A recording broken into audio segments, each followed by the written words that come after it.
Eden Koz here with Just Be, and we are about to take a spiritual boom. We are at an unprecedented time in human history where we are transitioning from 3D to 5D within the great spiritual awakening. This video and audio podcast is the place for you to find your truth beyond politics, your sovereignty, your voice.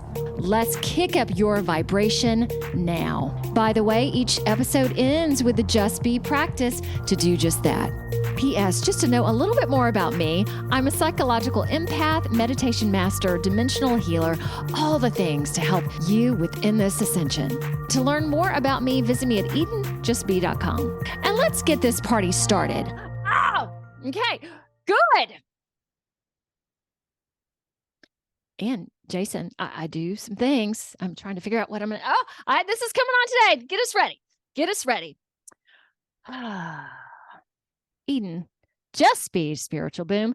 Hello, everybody. In association with the Grassroots Warrior Network, I would like to welcome Jason Valenti. Please say hi. Hi, everybody. It's good to be here. To our listeners and our viewers, and he's done interviews. He just told me that we're 4 hours. We're going to stick around an hour today. But he is well-versed in Sasquatch, Bigfoot. So that is, that's what we're going to talk about today with always a tag into the Great Awakening. I know Jason because we are in a sacred economy together. And I've had several guests on the show who are also in this economy. And if anybody wants to ask me questions on that, please do.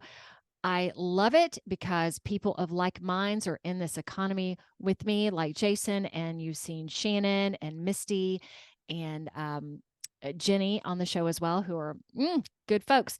So as I said, we're going to talk about Sasquatch. So please stay tuned because this wouldn't have been, let's say, an area of interest of mine until lately, since I've discovered so much of the galactic implications of us as human beings, and so many things that we are taught that are fables or legends that they exist. So we're going to talk about that today. And I wanted to add this. I did some research, but I told Jason in the beginning I didn't do too much because I want to hear from him. But I thought this was really great. Bigfoot's medicine helps you find the courage to escape victimization. This creature's motto is stand up for yourself. So we'll see what Jason has to say about that. But before I read his bio, I just want to let you guys know I got back from this amazing trip from Mexico where I dove into spiritual waters and got to see some Mayan ruins. And I didn't realize until after the fact that the Mayan ruins are very much associated with the Syrians. So I ended up in my work starting back on Monday, a complete spiritual upgrade. So for those of you that are in the States, it's not very far and there are so many ruins there. So go. Okay, now to Jason. Oh, sun's coming in, which is lovely. Jason Valenti had a close encounter with a relict hominoid in 1996. And I had to look up what relict meant. That's used to describe a surviving remnant or an isolated occurrence of something that was once more widespread or common. It can refer to a species, a geological feature, or even a cultural practice that has endured in a limited or restricted area. Relicts are often remnants of a bygone era, offering insights into past and serving as reminders of what was. Anyway, this encounter would alter the direction of his life. And because it happened in the panhandle of Florida, which is a lesser known area for sightings in North America, Jason eventually moved to the Pacific Northwest to conduct investigations and pursue evidence of the existence of Sasquatch from 1999 until the present. In his journey, since this life-altering event, his experience opened up the floodgates of spiritual interest way beyond his conservative Christian upbringing. I can only imagine. It was like being introduced to a whole new world of info, which guided him to read several hundred books and attend numerous workshops in alternative and metaphysical knowledge. He loves to share how his belief system was altered We'll talk about that today, and how he was able to integrate very difficult, necessary changes in his life. He facilitated SasquatchResearch.com and .net from 2002 to 2014 and was one of the founding members of the Falcon Project, which was an aerial reconnaissance project in the pursuit of film evidence from the North American Sasquatch 2010 to 2014. Wow. All right. How this sun coming in on me, is it distracting? Should I close a window? It's not distracting to me. I think it's great. Okay, awesome. Wow. That was a lot. Yeah. Okay. How old were you in 1996? I was 25. All right. Mhm. Okay. Okay. So I want to go into that in a second. First, as I asked most of my guests, in terms of the Great Awakening, how did you come to notice that, believe that? Was it from your close encounter that opened the door to, oh my gosh, there's so much more in terms of society, in terms of our world? Yeah, tell me a little bit about that, Jason. Well, in order to really appreciate what I went through, you have to, when I describe the visceral reaction that my body had to this experience, it's going to make a lot of sense why it blew me open. Because I grew up in Florida, I'd had no interest in Sasquatch, never even heard of it, didn't even know what that name was. Right. And so when I had this experience, it was so, because it was so close to us, that if the window would have been rolled down, the guy sitting next to me could have grabbed her right arm. I knew that what I saw was very real. It was a flesh and blood something, but it was so big. I'm 6'4", 260 pounds. This thing was at least 7 foot. And, I don't know what her weight would have been, probably between, 400 and 800 pounds. I know that now because of studying their morphology, the way that they're built.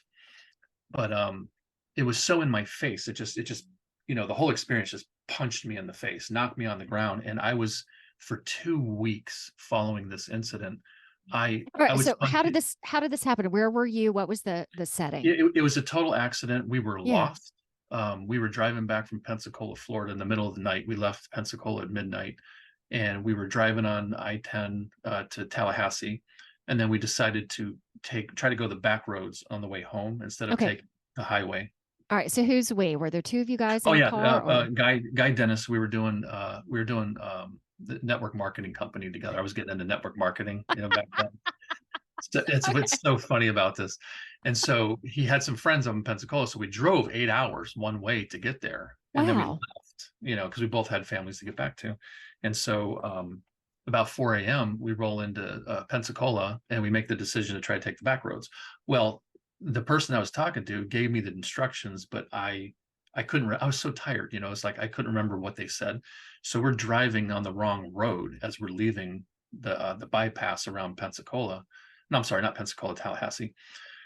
Then we're heading back in the western direction, but I didn't know this. And so about 15 minutes into the drive, the radio stations were going out. Couldn't listen. This is way back when. So I turned off the radio, and just about a few moments later, I looked up down the road, and there's this thing on the side of the road. I couldn't tell what it was, but my first impression was it was like an Irish setter chasing its tail, because it was like a flurry of hair just like flying around. But it was pretty low, about 3 foot to the ground. It's like, wow, that's a really big dog. In my mind, that's what my mind is thinking. And then when I looked down at my dashboard and flashed my brights were not on. And so when they came on, this flurry of hair just flying around just stopped and fell. And then two red eyes appeared at the top of it. And it was so funny in that instant, I remember seeing Dennis's head. And we both did this at the same time as I had my hands on the steering wheel. We both went like that. Like, what? How is there eyes at the top of this hair? And just the placement was strange. And then all of a sudden, she just unfolded out of a squat.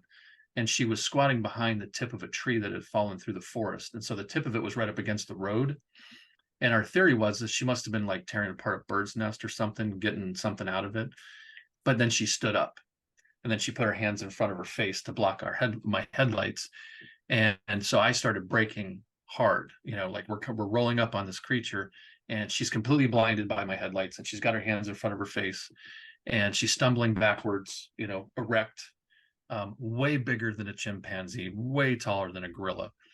And so as we're coming to a stop, I just remember looking at her and just all this detail. I'm just like, I just can't believe this is happening. I'm like, what am I looking at? And so I had all these details come into my mind, and people can go to YouTube. There's lots of YouTube videos of me on there describing my exciting, which I don't think we need to do that here. But everything about the experience was so impactful, especially what Dennis told me that he saw. He said, and I'll just say this part, this is what was fantastic. And this is how we knew it couldn't have been a human in a suit, because this creature from a standing position went into a full squat, came up off the ground once we passed her, because he put his hands on the window glass and he was looking back at her. He clearly saw her do this, go into a full-blown standing broad jump, and while she was pivoting on her left foot and leaving the ground at a 90-degree twist, as she was flying through the air about 30 feet, she landed in a stride. There's no way you could do that in a costume. First of all, humans are not that strong. And as she was landing, she was in a full-blown stride. And he was in military reconnaissance. He just got out of the Gulf War. No So way. he went PTSD instantly. I mean, he just freaked out. And I, in my little Pollyanna Christian world, was like, oh, wow, what is this? And I opened up the car door, taking my seatbelt off, pulling my emergency brake. And I'm thinking to myself, well, I'm going to get a second look, because that was amazing. I mean, did I just see that? So I'm on my way out of the vehicle, and he catches this whole scene, just long enough where she disappears into the black of night, into the forest, and then swings around and grabs me and jerks me back into the truck. And I look at him and I said, come on, man, let's go see this thing. And he just says, no, man, just drive. And that was the last thing that was said between us for 4 hours, until I dropped him off at home. We were just in shock. Yeah. Okay, so this might be not time for this, but I'm going to ask, because I'm sure a lot of listeners are wondering this too. How did you know it was a she? Yeah. Okay. I'll share that detail. Well, her chest, well, she had the hourglass figure. If you look at a lot of renditions of Sasquatch, if they're males, they have much smaller hips and little tiny waists, and just they funnel out like a V, with these broad, massive shoulders and gigantic arms. She wasn't built like that. She had an incredibly wide waist, and I did email you a picture of her just a few minutes before it started, so you'll be able to see, and it's pretty accurate.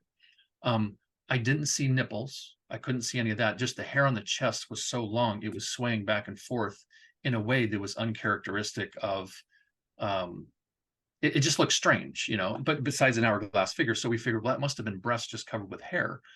Another researcher said, well, there could have been a baby hanging onto the front of her, which that is possible, because I did have, believe it or not, I posted this experience on a message board in 1997.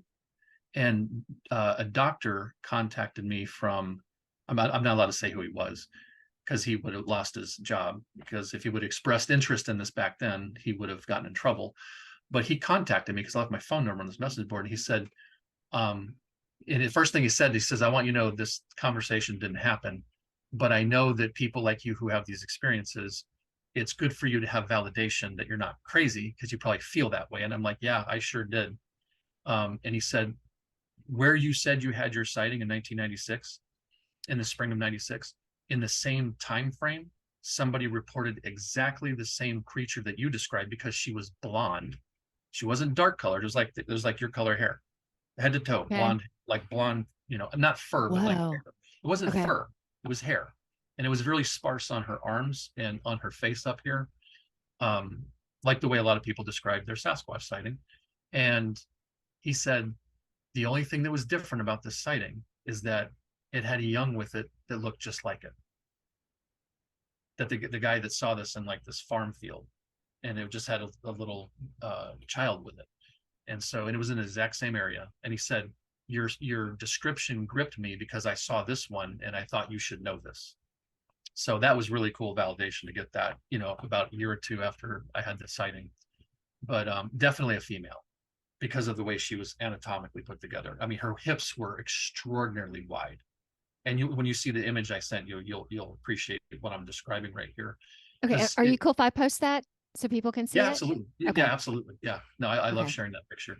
And it's not 100% accurate, but it's pretty close. Like I said, I didn't see nipples, and the artist, he interviewed me for probably about 8 years before he even did that artwork, the digital artwork, because he really wanted to give it justice. And we even found the approximate place on Google Maps and then did a screenshot of that so that he can superimpose the digital image on that picture from Google Maps. So it's pretty accurate where it happened.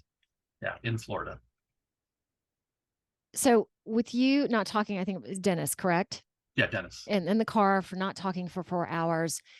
Did he, was he your partner within this, or did he just go, I can't be a part of this? Or yeah, what Yeah, happened with him? he kind of just checked out. He didn't want to talk about it. Real funny thing.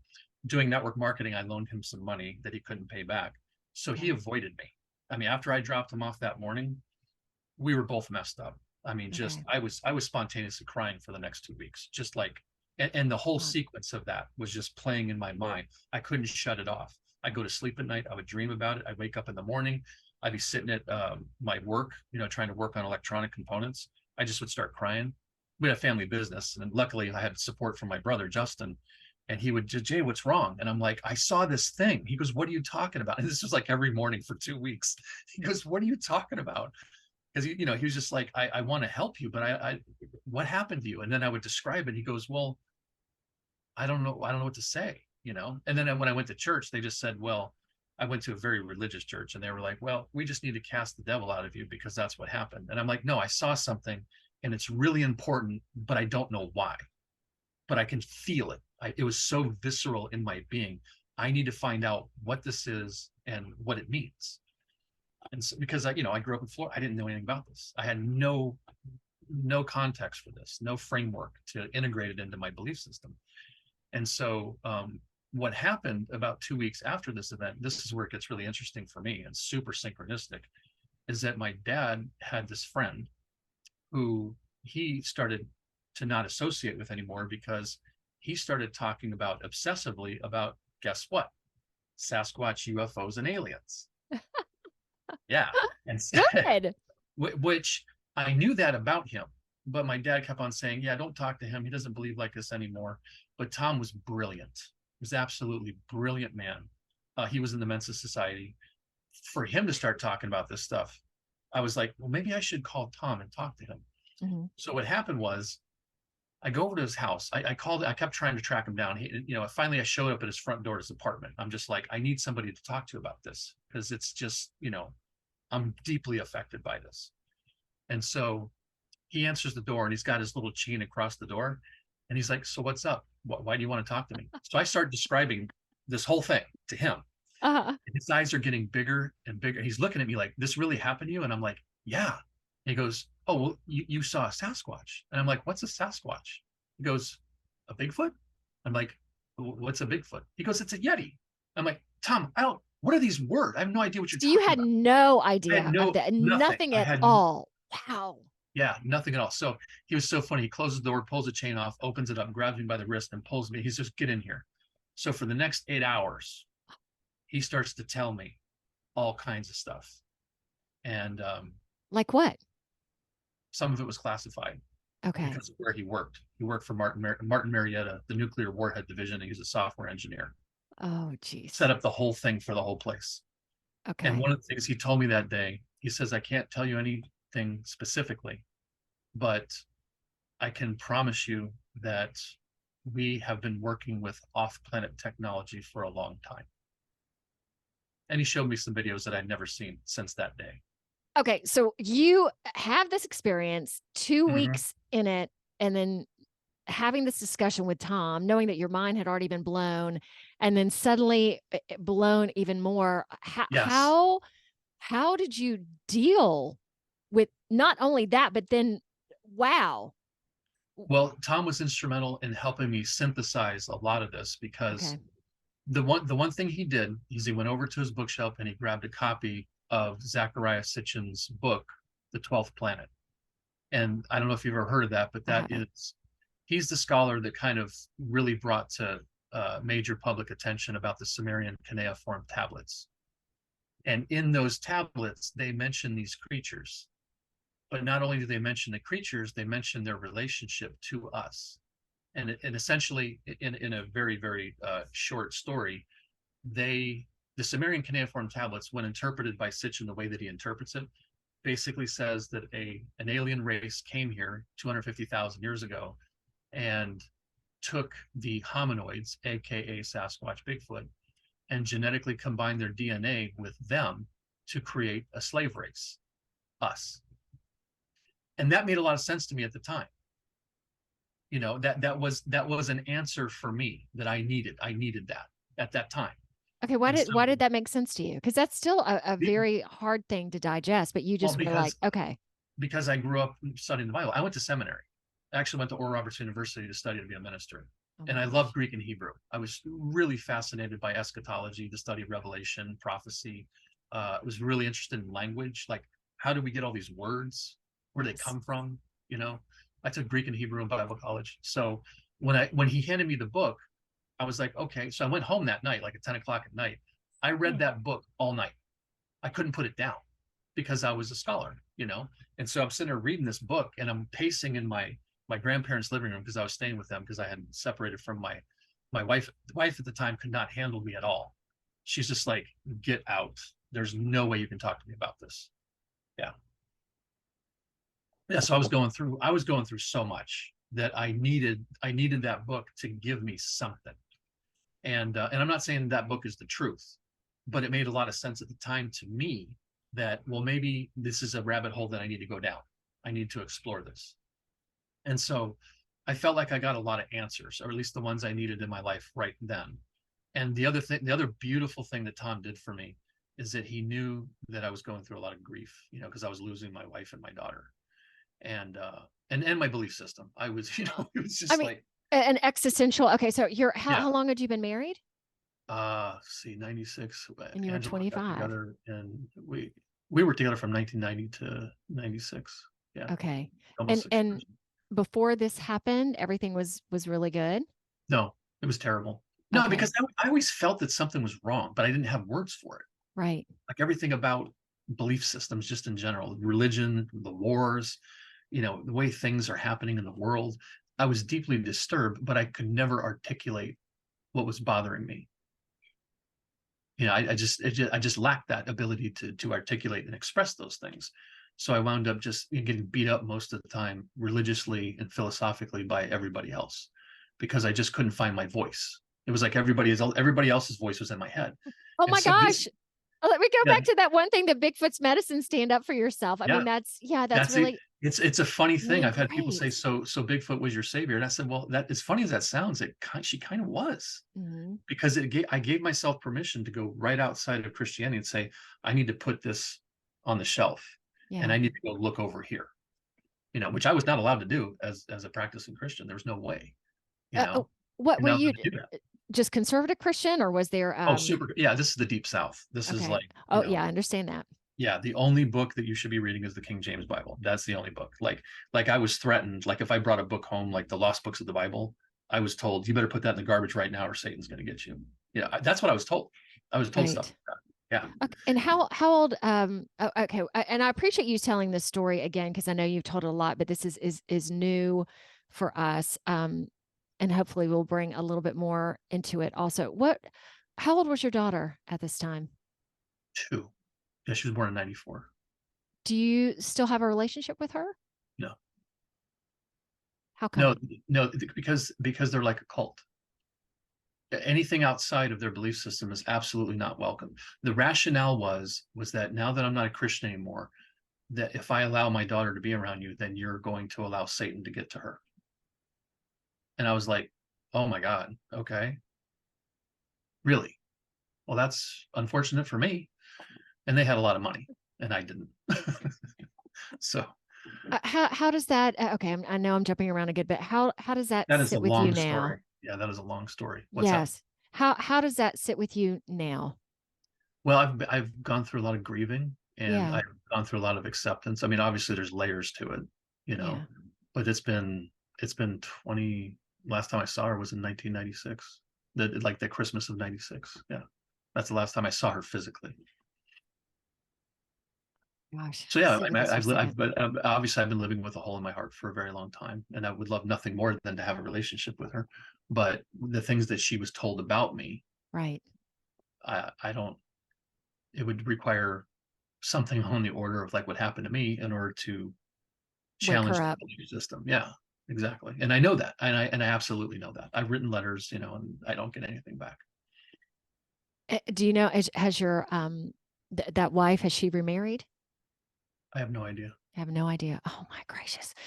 Okay, well, thank you for sharing that. And Yeah, sure. let's go back to you. So you again had this awakening moment, and after seeing her, just it sounded like she just filled your soul. Yeah. Like But couldn't let her go, but there was a reason for in that. a very unexpected way. It's like it grabbed a hold of me so hard. And I think because I'm a philosophical person by nature, I had so many Right. questions.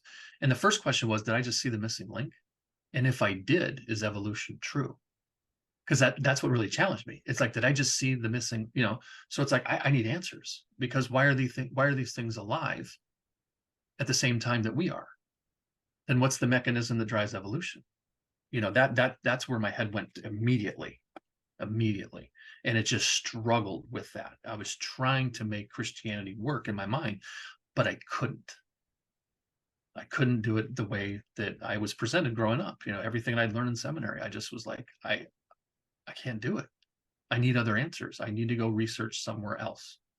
Okay, so after you met with Tom and started reading and you read that book all night, what happened from there? The other thing that he did that was super important, he says, I Yeah. want you to start going to these classes with me, which were based on the Aramaic teachings of Jesus. Isn't that interesting? Hilarious. Yeah, because the Aramaic translation of the New Testament is nothing like the King James. In short, the Khaboris manuscript is like a primer on quantum mechanics, and that's it. That's all it is. It's about energy. That's what Christ was teaching, not all this stuff that we get in the Greek and the Hebrew. Completely mistranslated. So I was glad for that, because that gave me a shift on the foundation that I had already built in my life. And I was able to synthesize things a little bit better. But the cool thing about the teacher that him and I were going to together for like the next 3 years is that he was teaching stuff from Alan Watts and all those people that were in the New Age movement, from like the Steiner and all those guys. I mean, it was amazing to me. I was just learning stuff like, wow. I mean, I was so excited on Wednesday night to go to class. And so I feel really lucky that Tom had the intuition to say, no, you need to do this too, because you need to heal your heart and your mind. And so I was so lucky to have Tom in my life. And I'm Yeah. assuming, were you one of the youngest in that Everybody in the group? class was way older than me. I'm 25 years old rolling up in this class. Yes. And I would sit in the front row. I mean, I was just right there. I was just like, How big was the class? Give me an idea of oh, that. it was anywhere from like 10 to 20 people every Wednesday night. Okay. Yeah. And I was like, I was 25. The next oldest person was probably 35. And there was a couple of 35 to 40-year-olds. And then probably at least half of everybody was over 60. Because this is just interesting. I'll point this in there. In terms of the Great Awakening, it is very rare for me to find young ones who realize. So there you were in this mostly older group, because and I've said this before, there are so many people in their 50s and 60s and 70s who know what's going on. And Yeah. there are a lot of younger ones, 20, and I've talked about a lot of my clients now suddenly are in their 20s and they're all having this existential kind of crisis, Yeah. which is Yeah. perfect because they Yep. are the tipping point of all this. So you were the tipping point then. Yeah. All right. So please continue. This is fascinating. Yeah. So so a couple things were probably going on simultaneous for me. So for me, Mhm. I became voracious in knowledge. I just wanted to know. So I read the stuff on the holotropic universe or the holographic universe. We started doing holotropic breathwork workshops. The guy that was facilitating the class did like a workshop every month at this. It was kind of like a commune up in the north, a little bit north of where we lived.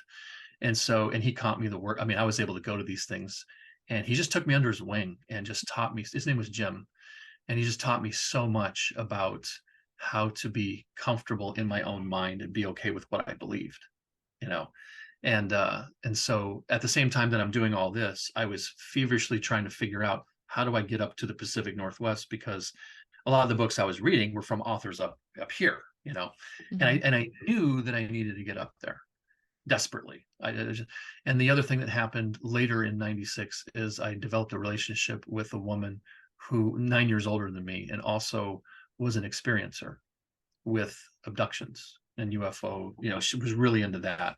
So we were kind of an interesting pair because I had the Sasquatch stuff, but she was so healing for me to be in a relationship with her after having been in the marriage that I was in. And she was so patient and so loving and so kind, on so many levels of our relationship. And she was really instrumental in getting us to move to Bellingham. In 1998, we tried. In 98, we tried, and then we had to come back. And then in 99, we were successful and we were able to make it out here. Okay. And So, that's Bellingham, Washington. correct. Yeah. Correct. Okay. Yeah. What during this period, what was your brother and your family like? Again, had they all kind of separated from you, or what was that like? Well, it was kind of a weird situation because my dad had just divorced my mom in 94. And Oh, so here okay. we are in 96, and I'm leaving my wife at the time. And Justin and I we have a younger sister. It's 11 years younger than me. So when I left Angela and was staying with my grandparents that were local, I just started hanging out with my family because I disappeared for 5 years. The whole time I was with it was like they're like a cult. Like I wasn't allowed to talk to anybody. It was just crazy. So I I reconnected with my family, and then I started bringing them to that class. So my dad was, What? my brother was coming, and my sister was going. Yeah, and we So really got close. Yeah. so you basically said, "Hey, y'all come with me." And they said, "Okay," versus, "Oh, we're not going to Yeah. do that." Like, how did you convince them to go? I think that I think they were so excited to have me back in their life, Oh, because I had disappeared for 5 years, and I wow. wasn't even allowed to bring my daughter over, and they weren't allowed to hang out with them because they didn't believe in Jesus the way that side of my wife's side of the family did. That I just showed interest in this, and they just started going. And my dad wasn't really crazy about it, and but my brother, it really brought my brother and my sister closer. I mean, we just became really, really close, and we still are, yeah, to this day. So I'm really grateful that that had happened. And but we had a family business, and so I was working with them. We were repairing biomedical equipment, and Justin and I were out in the shop most of the time, just repairing stuff. And so we had lots of conversations, lots of existential conversations and philosophical conversations. That was super, super great. I mean, super healing. And so I was really grateful for that time post sighting, and before I left to come up to Washington. So I felt really good about leaving because I had Yeah. really good relationship with my family at that time. My dad had a really hard time with me going. Yeah. I think there was a part of him that was really hurt by that because he did, he wanted to have me, home.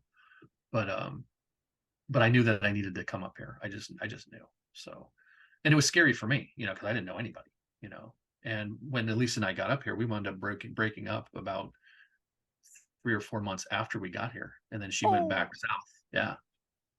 So oh, it was a big leap for me. Yeah. wow. Okay, Yeah. let me go back into the 5 years of not having contact with your family. What'd you do then, knowing that you had worked in the family business, if I have Oh this God. timeline correct? I married into money. Okay. I married into money without knowing that I did that. And they were very How'd controlling you do about. that? I know that's a whole nother podcast in of itself. It was very strange. It was such a bizarre experience for me to be in that marriage, just because it was, and I was damaged too. It wasn't all. I'm not saying it was all her fault. It's Yeah. not. I was damaged. I mean, the way that I was brought up with my belief system, and there was just very different parenting styles and all that stuff. So there was a lot of issues between Angela and I, Mhm. and I was too young to integrate any of it. Without going, like, I suggested we go get counseling, and it's like, no, you only need the King James Bible, and that's it. You don't need anything else. I wanted to go search for help, but I wasn't even allowed to. Like, yeah, it was just that was their belief system. So I I had a very interesting time in that marriage. And I mean, the funny thing is that I think it really primed me to appreciate what I have and what I did receive once I left. I was just so grateful for everything. And so when I look back on that that time that I had with that family was, I guess the silver lining is that there was so much stuff that I allowed to have happen to myself, that when I create boundary conditions now, I'm very clear as to why I do them, you know. And that's really empowering, because I didn't have a clue how to do any of that stuff as a young 20 something, because I got married when I was 21 and she was 18. Whoa. Yeah. And no business doing that. I mean, it's Okay. Well, thank you for sharing that too. All right. So you moved to Washington Mhm. with your partner, let's say, Right. and then in a couple months, y'all broke up. She went Mhm. back down south. You stayed. Yeah. And by the time the end of the year came, the end of 1996, I'm Mhm. sorry, not 96. By the time 1999 had come to an end, um, I guess it was in the fall. I'm pretty sure it was like September, October. Mhm. I went to my first Sasquatch research symposium in British Columbia, in Vancouver. And it was hilarious because I didn't know anybody. I mean, I knew books, but I mean, their pictures of their faces were like older, or yeah, newer. So I'm sitting in this room of people. I had no idea that Grover Krantz is sitting right across the room from me at this big long table. It was Okay. like a So who's that? I'm assuming it's yeah. someone He's who's like very he was knowledgeable. like one of the most popular. He's the one that did Gigantopithecus. That was Okay. him.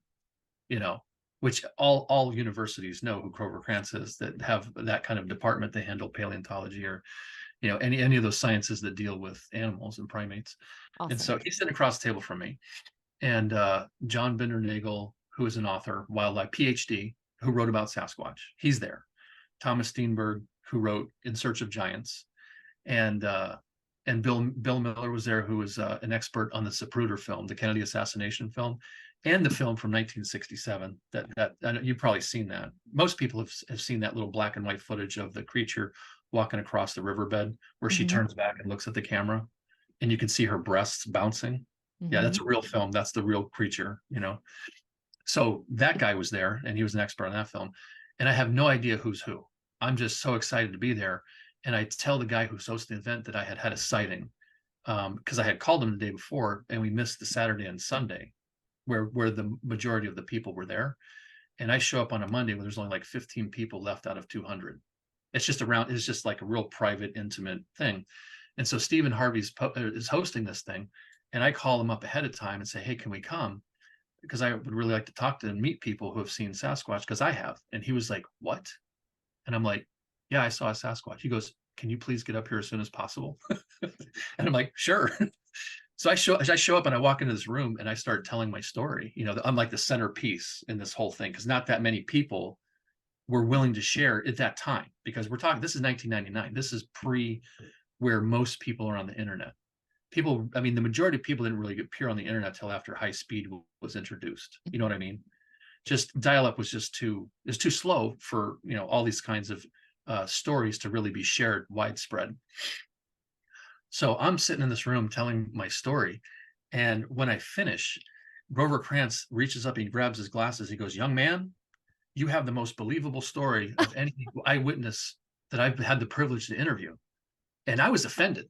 This is what I didn't know what he meant. I was like, "No, it's not a story. It's really happened to me." He goes, "Oh, no, no, don't get me wrong. Right. I know that what you're saying is true because of how you said it." And I was like, "Oh, okay." And everybody in the room just kind of reaffirmed what he said, because everybody was taking notes. It was so cool. So we're in this setting too. Were you one of the youngest people there? Oh yeah, by far, by far. Yeah. Gosh. Okay.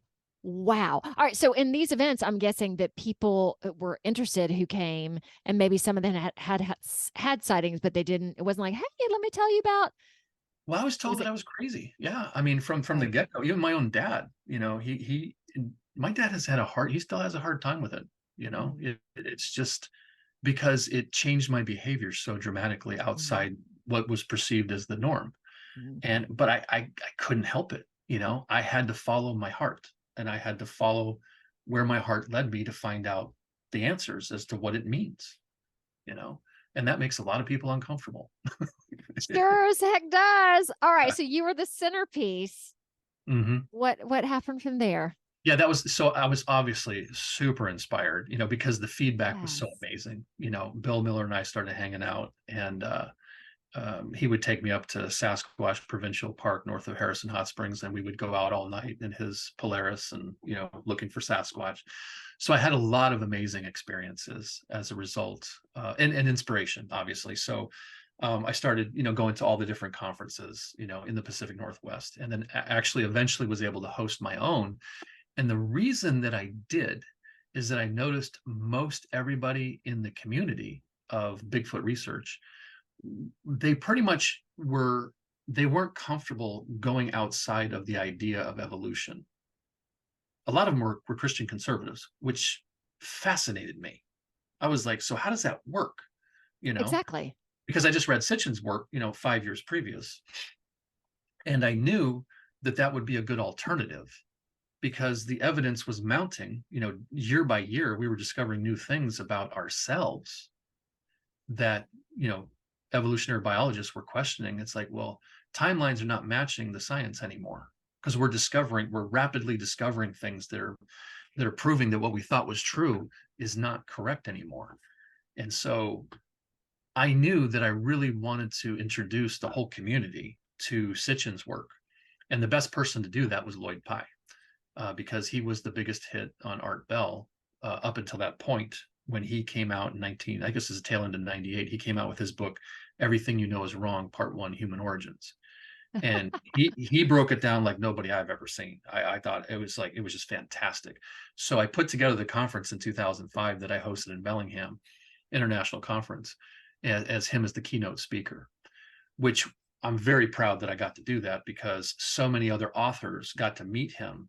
Because again, this is 2005, the internet's still gaining momentum with really getting information across the world about all these sightings on all the different continents and giving safe spaces for people to come and connect with other people through the internet and tell their story, because there's lots of us there. But a lot of people kept quiet because they didn't want to lose their job. They didn't want to lose their, relationships. Mhm. And that was a big issue. I mean, everybody talked a lot about that. They didn't want to be criticized. They wanted to. For me, I didn't care. I had nothing to lose. I lost my wife and my child, and the church that I grew up with, everybody left me. I grew up with hundreds of people. We had one of the most popular churches in West Central Florida, and nobody wanted to have anything to do with me after I was outspoken about what happened to me. Well, and it wasn't one of these things you could have a sighting and then just be like, oh, I'm going to keep quiet. It was so, again, you It described was it a as being choice. so visceral. It was a choice. I could have been quiet, but I couldn't. I absolutely Right. couldn't. That's what I mean. I mean, it was so like I feel spiritually too. It was supposed to kick you in the butt and just you couldn't Right. keep quiet about it because this just needed to be a shift for you. Oh my gosh, our time is just flying by, Mhm. and I want to ask you more questions. Um, okay, so where are you with all of it now? I have been through, yeah, and that's What a see, question. that's the golden question because I'm grateful that my belief system is fluid, Yeah, because the more and nice. more I try to pin something down as a truth with a capital T, I can't do it. I can't. Like I've had wildlife PhD biologists meet with me in a restaurant and just say, I need somebody to talk to. These people are credentialed. And they're like, okay, so I'm out in the woods and this thing's talking to me in my mind. What do I do? And I'm like, well, I validate that that did happen to you. And I'm not going to say you're crazy because you're not the only person that I've interviewed that has had that experience. And they're like, oh, thank God. So what happened to them? And I'm like, pretty much what you just said, almost verbatim. Really? And so I've been instrumental. I mean, the thing that I love about doing this is that because I have the capacity to take a lot of different aspects to this phenomenon and integrate them and share them. And I'm not saying that any of it's the truth. They're just perspectives, and that's the only way we can really take them and make people feel comfortable with whatever it is that they experience inside of this phenomenon. Because the UFOs are connected, interdimensional stuff is connected. I mean, there's people that report stuff that there's just no rhyme or reason to it, and we can't peg it down. I mean, we get there's so many miscellaneous categories when it comes to this, and Yes. you have to stay open. You can't just be rigid and say, oh no, it's just a biological thing. It's just a, or, you know, a lot of people in the interdimensional stuff is like, well, they're all interdimensional. Well, my experience was pretty flesh and blood. It didn't pop in and out of a dimension. I mean, you know, Dennis saw it run into the black of night. We didn't smell anything. It was completely visual. We didn't hear anything, you know. And but since I've been in Washington, I've been close to the creatures on several occasions. I caught it on film. It wasn't a very good piece of film, but I was spending a lot of time all night long, you know, during the summer of 2003 on the Lummi Reservation because they told me where to look. So I was spending a lot of time there, and so I got to smell it, and I got to see the red eyes because I didn't believe that they glowed until I saw it with my own eyes. And so I've spent a lot of time in this phenomenon, doing a lot of different things and researching with a lot of different people, and you can't peg it down to anything absolute. There's a lot of flexibility in how to define what's going on. What do you do for a living? Well, right now, I am a caregiver for my partner. She had a stroke in 2018. Okay. So that's our main income is that. But I used to have a website business, a multimedia business where I did websites, and you know, and I still do that as a side job. My baby, who I've shared some of my stuff with you, is developing a product line of CBD/CBG salves in capsules. Super passionate about that, the power of the hemp plant, because I've seen it work for the past 10 years. So yeah, I do a lot of things. Yeah, there's a lot of things that I do to create income. Yeah. And that gives you the bandwidth, I guess, to focus on your passions. And I said Sasquatch, and you say Sasquatch. Is there a correct pronunciation? No, not really. I mean, everybody's got a different way of saying it. You know, even the First Nations people and Indigenous people from both Canada and the United States, they'll say. I've heard some say Saskatchewan, Mhm. or they'll say they'll do this thing where they'll tighten up their mouth and they'll say Sasquatch, you know, stuff like that.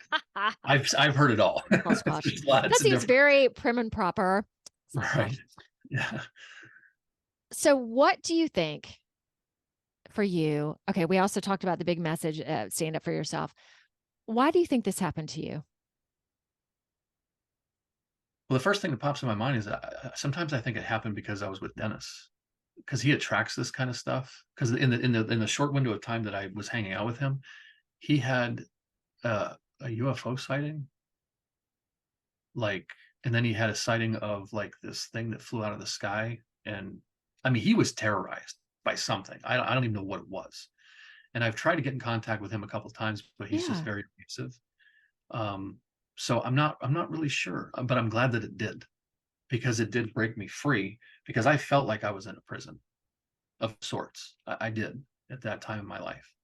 And this was so catalyzing for me on so many levels. Like it, you know, just in, you know, going through my story briefly again, it's like mentally and emotionally and spiritually, I felt so confined because of where I was at in my life.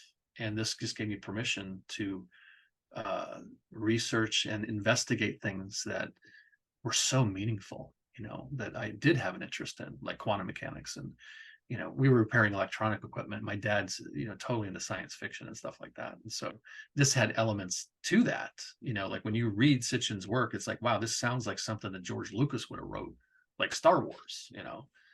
And here we have it in 6,000-year-old clay tablets, you know. So archaeology, all the different sciences I've had great interest in.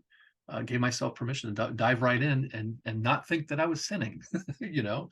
Hmm. So I've had a really beautiful and synchronistic life since that moment of seeing her. You know, I I've had love a lot that of you said pain. that. Yeah, I mean, but it's been Yes. beautiful. I mean, it's been absolute. I've met some extraordinary people. Yes. I mean, I have a lot of different friendships and relationships that are just, I mean, just amazing. You know, it's like I have a family that's just really, it's not a biological family, but it is, you know, every bit as meaningful, if not more, you know. Mhm.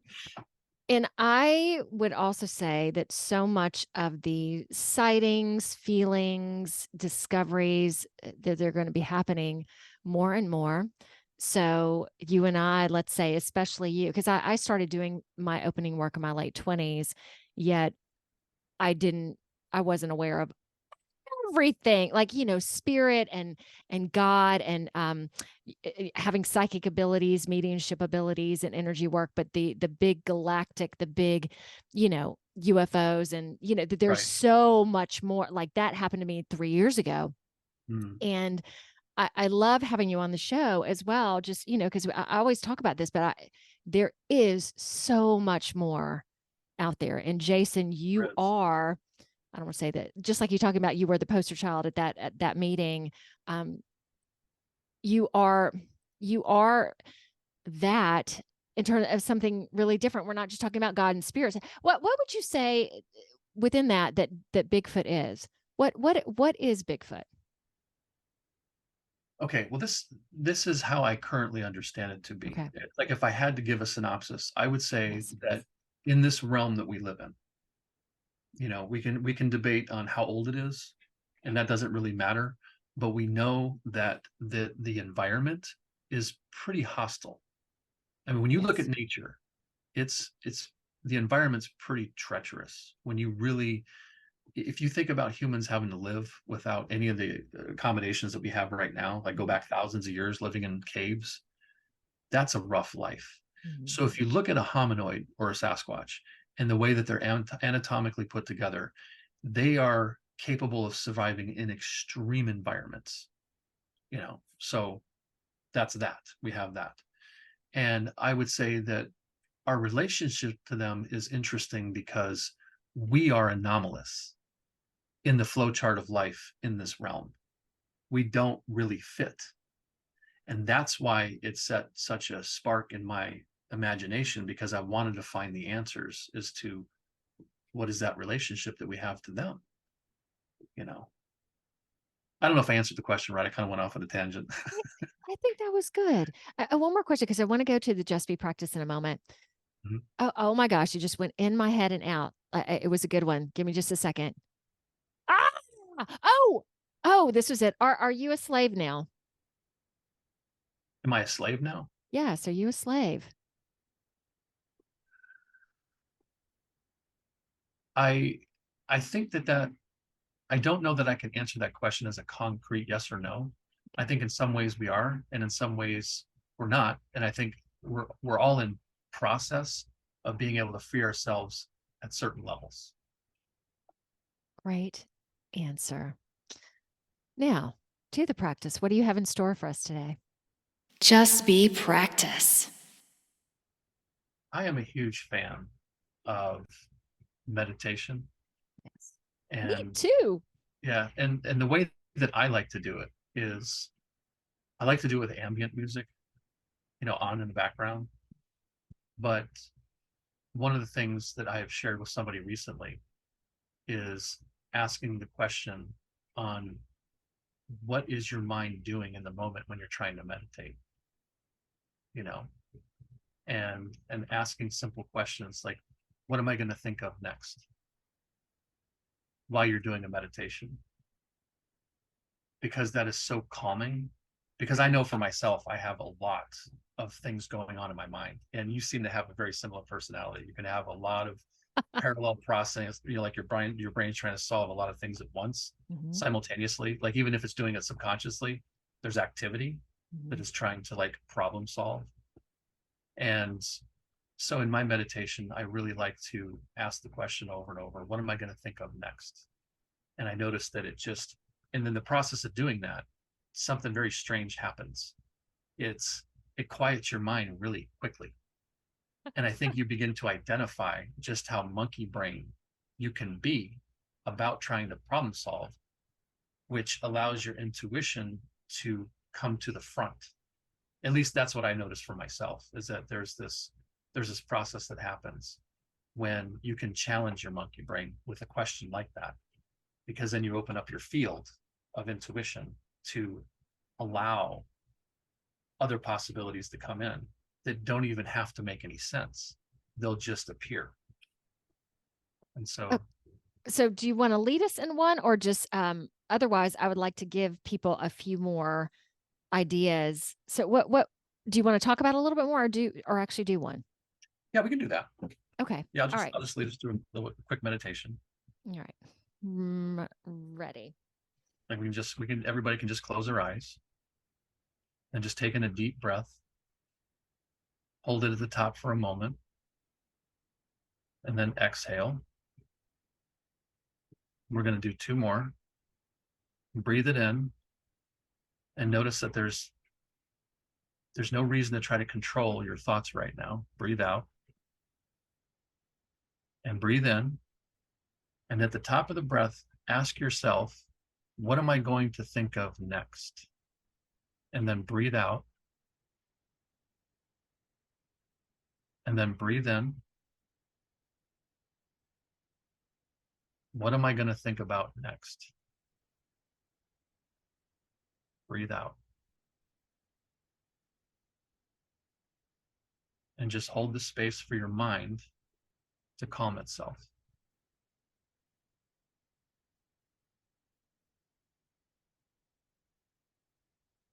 Now we can open up our eyes when you're ready.